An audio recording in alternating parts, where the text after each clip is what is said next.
Walt has left me and slipped back to the Mississippi Moment corner because he obviously has something to tell us about Mississippi. What you got, Walt? Well, actually, I want to tell you what someone else has to say about our state, and that is writer Richard Grant. Now, let me preface this by saying I grew up in the Delta, and when people who are not from there ask me what the Delta is like, I usually tell them they'd have to have an 800-page operator's manual to understand the culture and the mores of how the Delta works.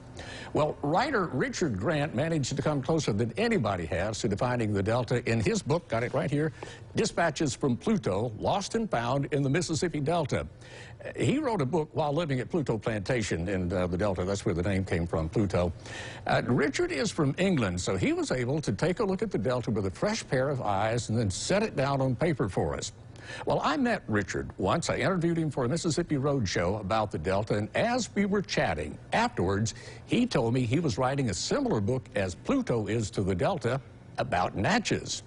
Now, anyone who's been to Natchez and has had just a brush with the undercurrents of the town knows that there's a lot beneath the surface.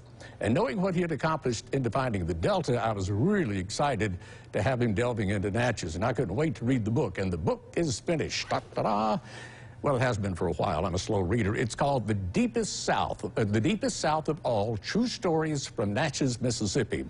And reading the book for me is like watching a movie that was made locally. You're not only interested in the story, but at the same time, you kind of watch for people you might know who are in it.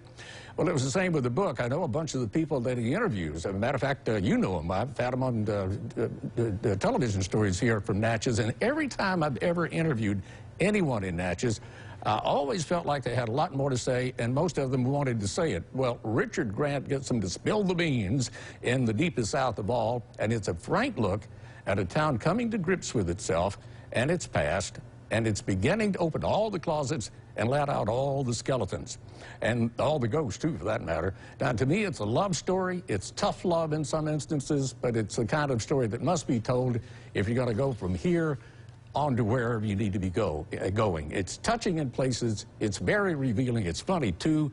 Deepest South of All, True Stories from Natchez, Mississippi. If you want to know about Mississippi, then this is a must-read.